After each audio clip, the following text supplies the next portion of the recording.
I felt thin as death. I've been living on an endless supply of week-old donuts. They were fuel for this crazy furnace inside my head. I couldn't remember when I had last seen the sun. I was on a permanent graveyard shift.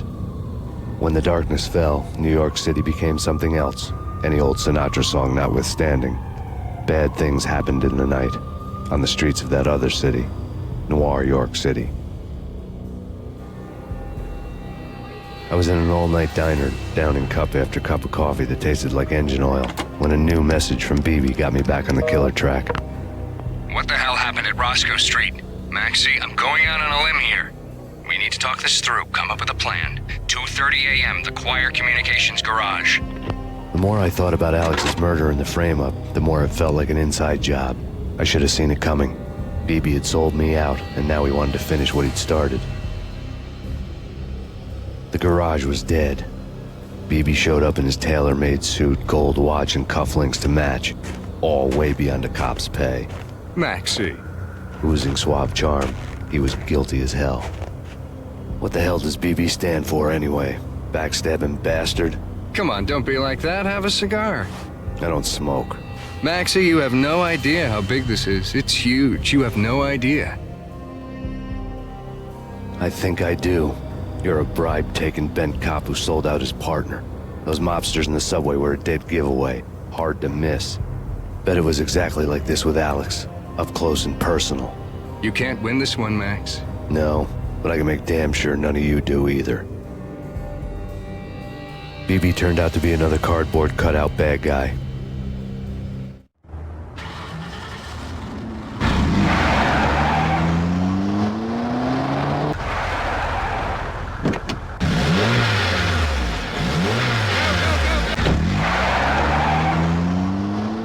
A bad cop on the take, a cowardly right-hand man fleeing from the scene, leaving his paid thugs to do his dirty work.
reports of a fire at the Punchinello Manor in Westchester.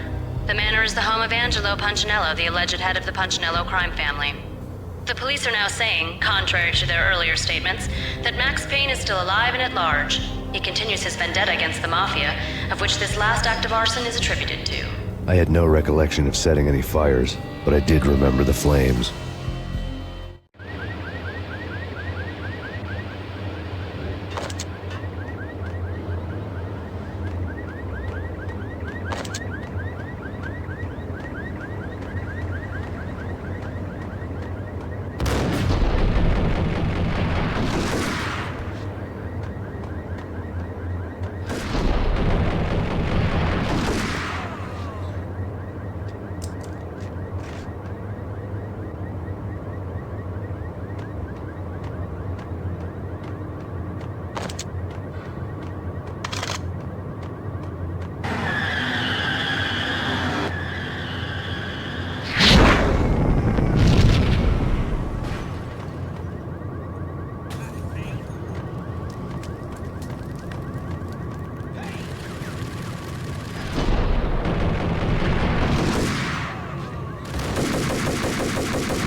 know, I really hate people who refuse to see the inevitable. Refuse to do the smart thing.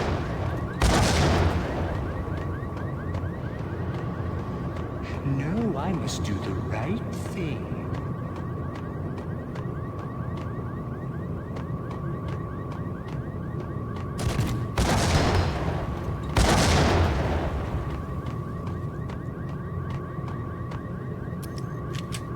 The payphone started to ring.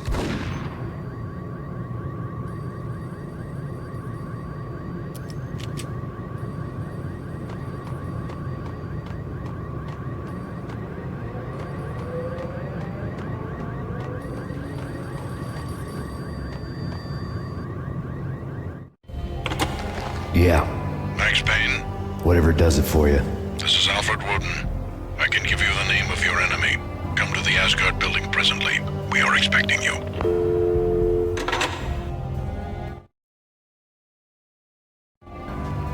Woden was waiting for me on the steps of the old building. Mr. Payne, let's go inside. The others are anxious to begin. The others?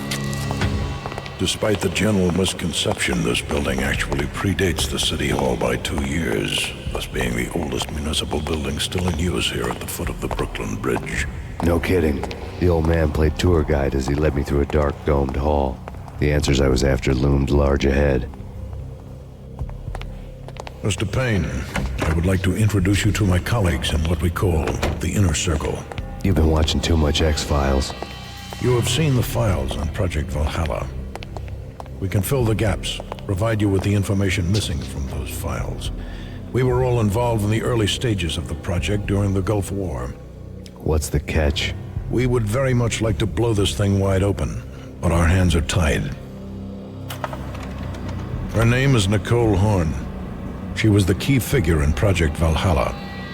When the funding was discontinued, she simply refused to quit. She knew exactly what she had in her hands. Nicole Horn is the president of Acer Corporation. She has more than half the city in her pocket. This must be kept under wraps.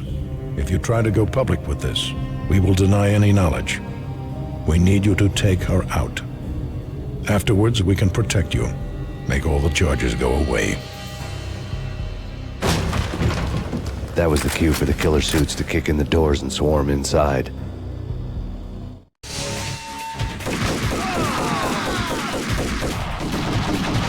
It was an impressive floor show, but I decided to leave early anyway. It was only a one-story fall. Lucky me.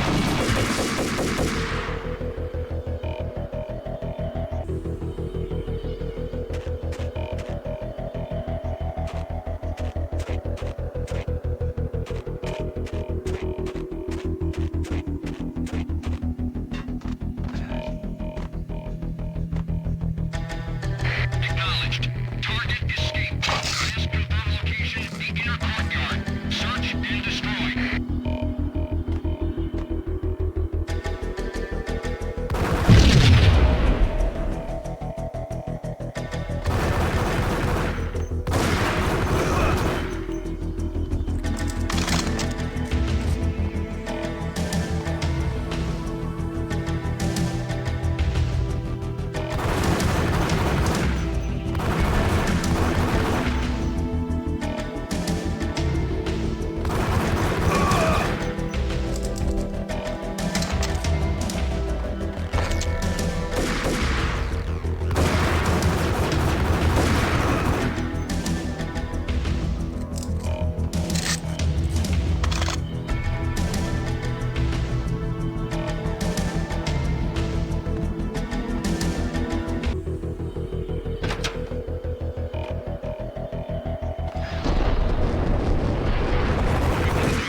One of the monitors showed what was left of the inner circle.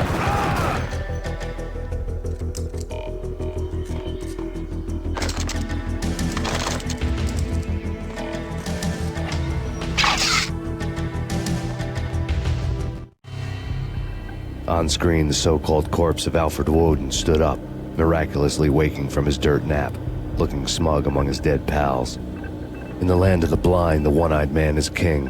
I didn't know how he'd pulled it off, but it was a pretty slick way to get out of all his promises. Most of what he had said fit too well to be a load of crap.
And what is your answer to those saying that he's actually providing a service long overdue to the city? This crusade nonsense has gone too far. He's out of control. It must stop. He will be stopped. That was Deputy Chief Jim Rivera from the New York City Police Department.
A videotape lay on the desk. Nicole Horn had blackmailed the inner circle into silence. The tape came with a curt extortion note on a piece of expensive paper. I remembered Candy Dawn taping her clients in action on the side, selling the tapes to the highest bidder. I was sure that kinky sex was nowhere near Alfred Woden's worst sin, but I had a feeling that when this was over, any collateral would come in handy.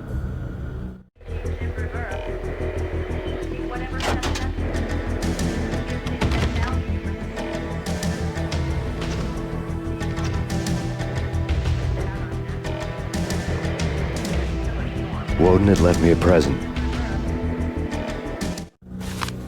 Woden had taken care of my mission preps with military precision.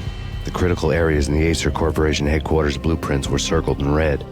The president's office was at the top of the building, right below her penthouse suite. The elevators were controlled by a security computer, part of the mainframe located underground below the building. The high-rise was sealed as tight as a sci-fi fortress.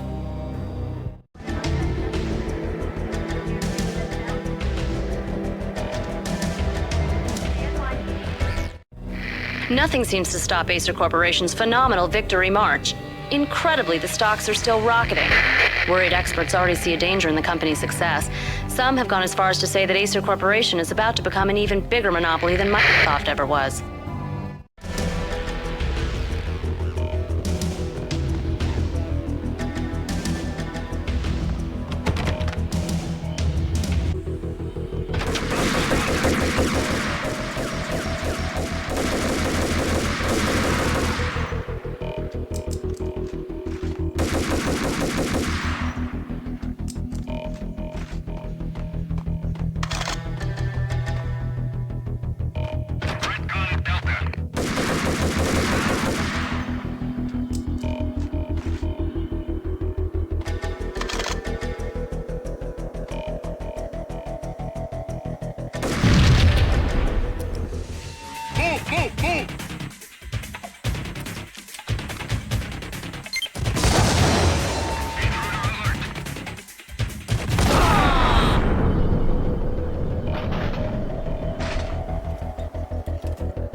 Cassidy and the Sundance Kid. A hero's end. Going out with guns. What the hell?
I had dreamed of revenge. Those dreams were always nightmares, of coming close and then failing. Now I was close. I had a name to guide me, Nicole Horn. I had nothing to lose.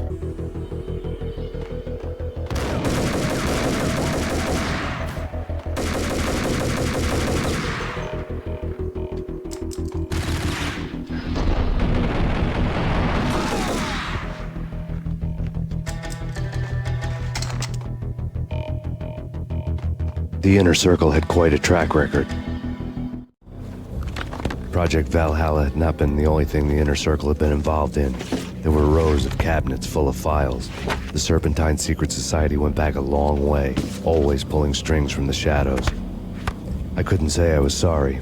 Woden's move in some Byzantine power game had cut the Circle's membership roster to 1. The old man wanted me on cleanup duty. It was my mess too.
CIA, FBI, you've seen one, you've seen them all.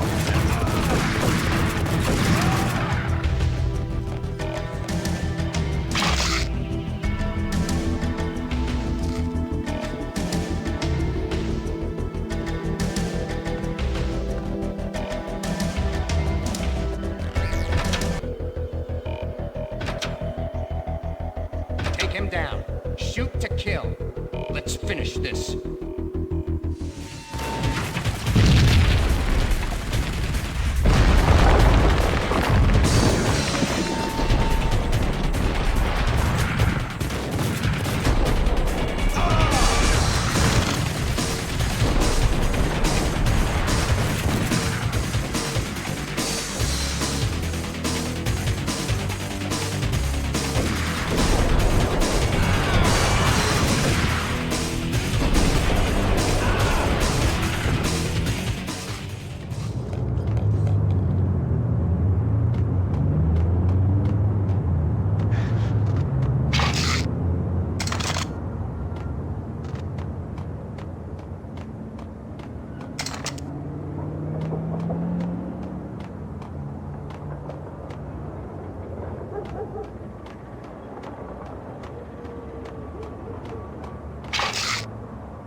Mine wasn't the most original approach to the problem. It wasn't as if it hadn't all been done before. An eye for an eye, the first principle of revenge. Old as dirt, still going strong. The cardinal rule in going after someone with an intention to kill was not to make it personal, which it almost always ended up being anyway. It did with me. I took my time, cruising around the city in the snow. There was no hurry. I knew what I had to do now. I took my time, thinking about it, building up the rage. When I was ready, I parked the stolen wheels at the front entrance of the Acer Corporation headquarters. Got out, got in, got cracking. I had a bullet with Nicole Horn's name on it. I had 10,000 bullets with the Hag's name on them. She had ultra-high-tech security systems, enough mercenaries and weaponry to start World War III. There was no fear. New York disappeared behind a veil of snow. I had crossed the threshold. This was her domain, sleek and sexy and soulless, all glass and steel. A place of color-coded security keycards, metal detectors, and surveillance systems.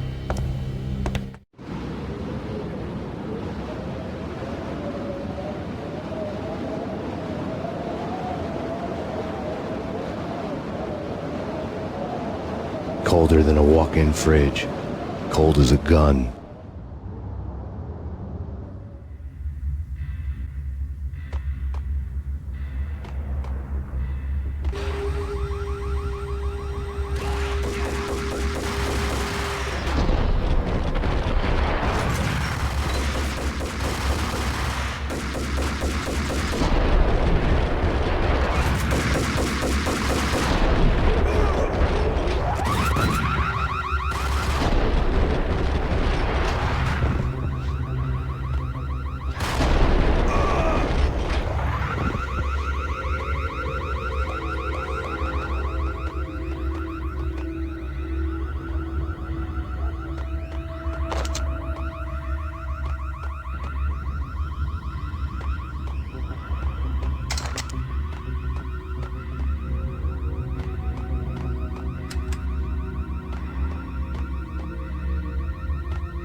Mona.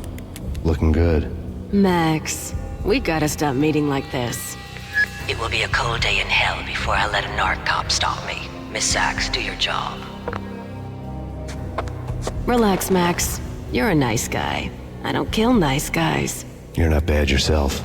It was different when Horn wanted Punchinello dead. To cut her ties to the Mafia. He deserved to die. The same goes with her. She's the bad guy here. Her sister was whispering to her in my favor. I knew the appetites of ghosts intimately. They hungered for revenge. No! A gunshot boomed and she fell down in slow motion. She was a nice girl. Not really a stone-cold killer.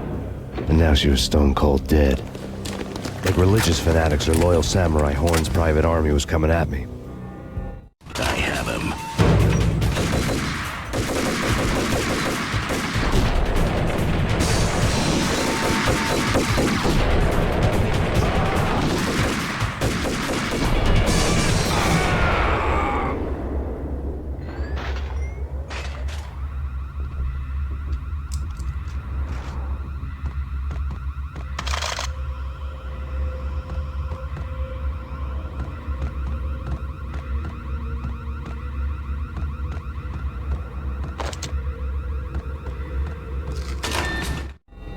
When the elevator came back down, Mona was gone.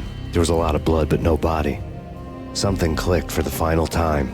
My mind had never been so clear, as if somewhere high above the storm clouds were already gone, cold stars blazing from the black skies.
Movies, and I'm talking about the coolest of the cool. It always seems like time slows down.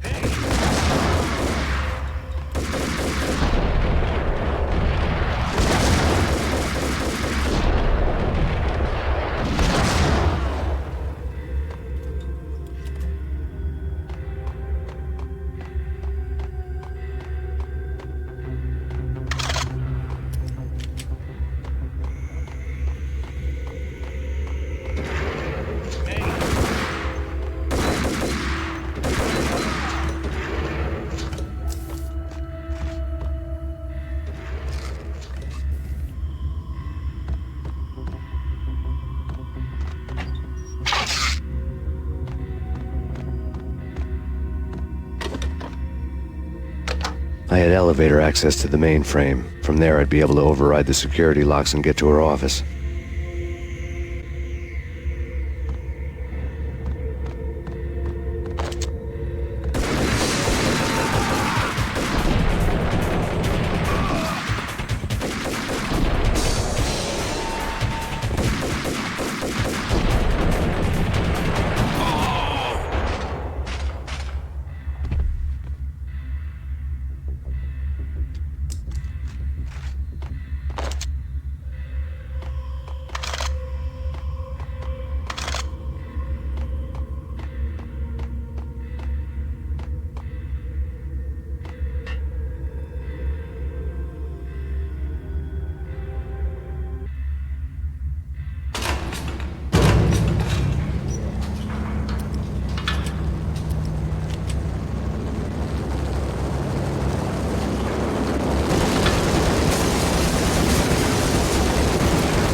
The unmarked chopper was Horn's pet guardian, inhuman and flawless. It was stalking me. I hate to be stereotyped. I'm not a cold-blooded killer. I'm a nice guy. I love my wife. I have 2 boys on... Kill him, bastard.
All Horn's locks were now offline. All bets were off. The elevator would take me all the way up.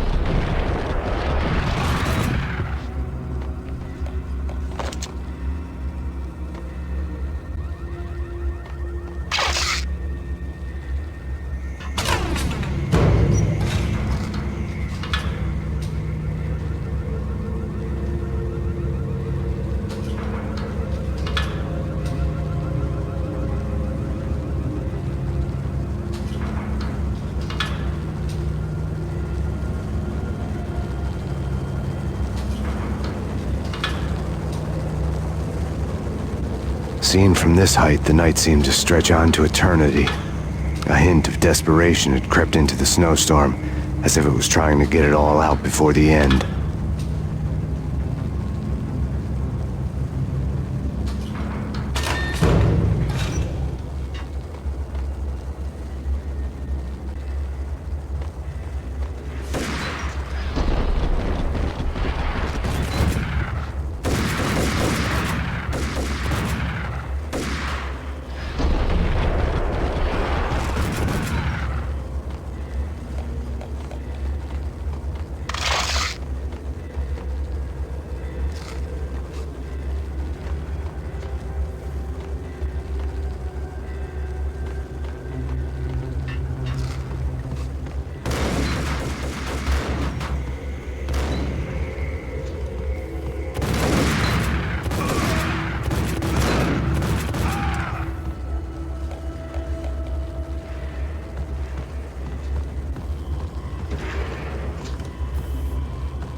Horn's personal computer was on. Next to the printer was a neat stack of expensive paper. Hacking through Horn's computer would have unearthed files of criminal plans, strategies for world domination, spy helicopter reports, illegal wiretap recordings, internet porno, all of the above. Take your pick. I really didn't care anymore. I had seen too much of it already.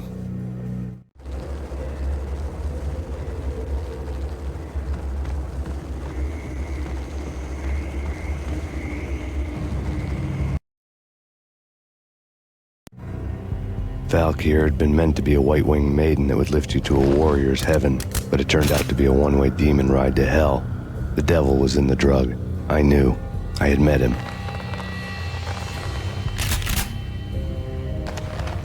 And now I was gonna kill her, the queen of the underworld who had tried to lift herself a bit closer to heaven with her drug money. No begging, no bribes. She knew better. Honor among killers. We who were about to die. Both of us knew how this would end, in pain and suffering. All this because your wife stuck her nose into things that were none of her business. The cops were coming to take me away. The sirens were like a bad conscience I couldn't shake. It's ridiculous you've made it this far. You won't be alive when they get here. Stop him!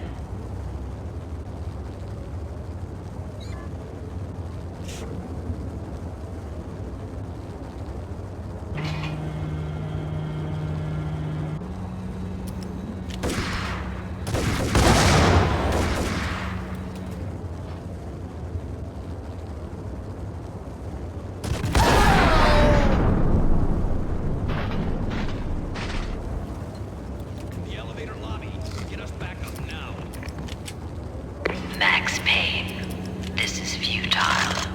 A waste of time. The deaths of your wife and daughter were necessary. Inevitable. It is done. You cannot bring them back. Nothing you do will make it any better.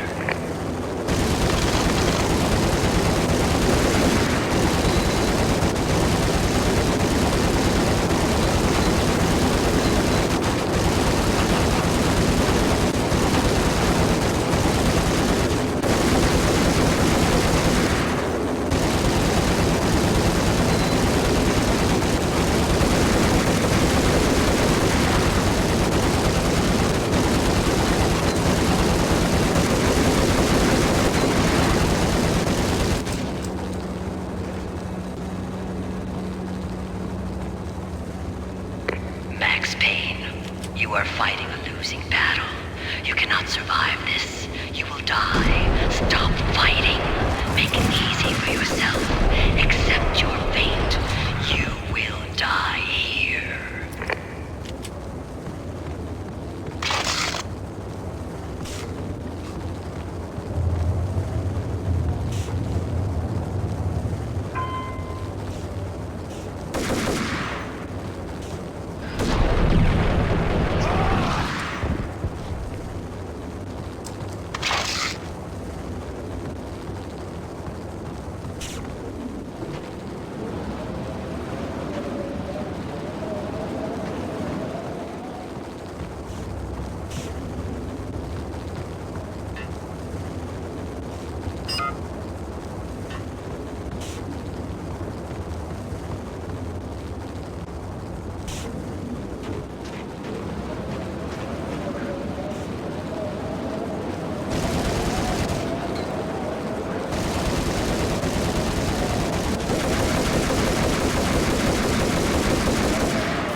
Max Payne, face it. You are up against an unbeatable force. You have already lost. You have lost. Only death will set you free from your pain. Accept it. Surrender. Give up.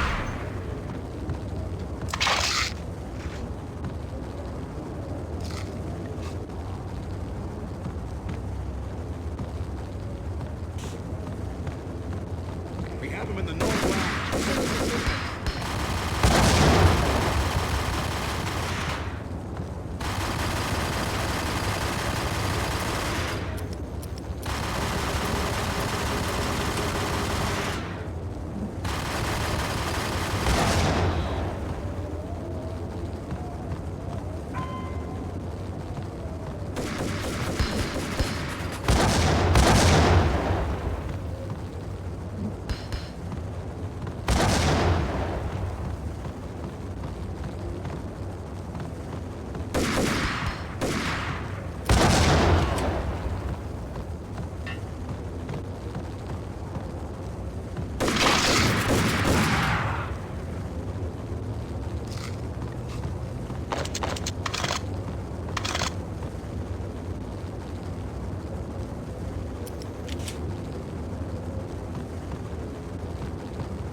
What do you mean he's unstoppable? You are superior to him in every way that counts. You are better trained, better equipped. You outnumber him at least 20 squads. You're John.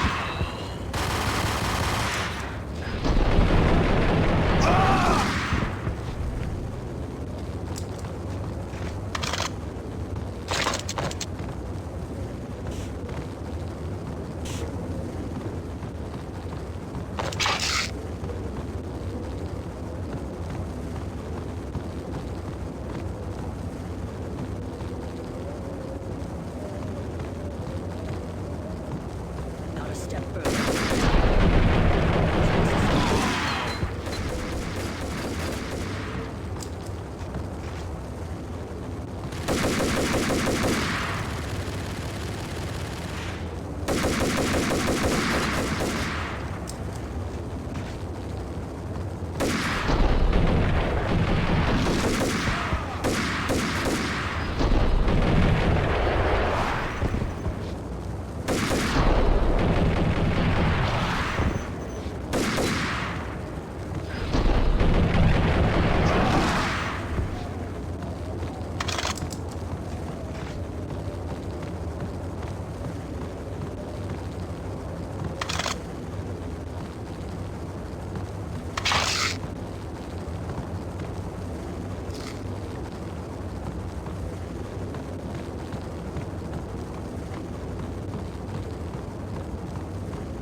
Roger that. Attempting to land now. It's gonna be tricky.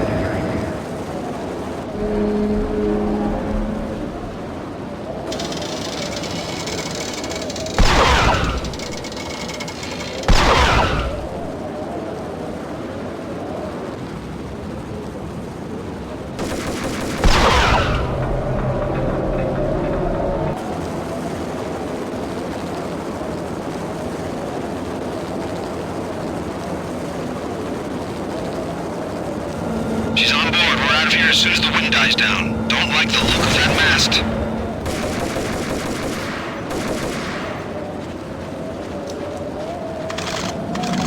Lift off in 1 minute.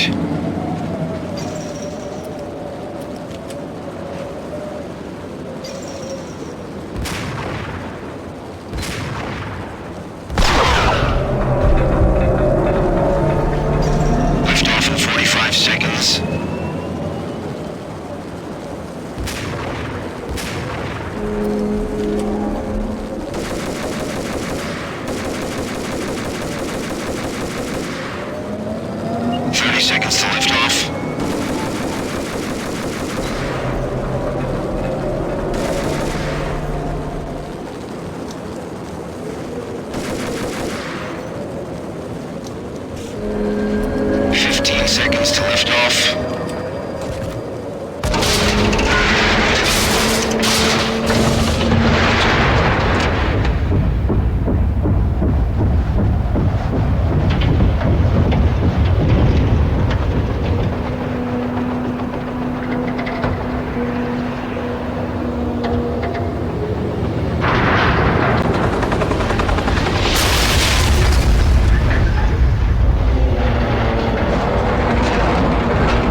final gunshot was an exclamation mark to everything that had led to this point. I released my finger from the trigger. And then it was all over. The storm seemed to lose its frenzy. The ragged clouds gave way to the stars above. Max Payne, this is Deputy Chief Jim Bravura from the NYPD. We've got the building surrounded. Throw down your weapons and lie down with your hands behind your head. A bit closer to heaven.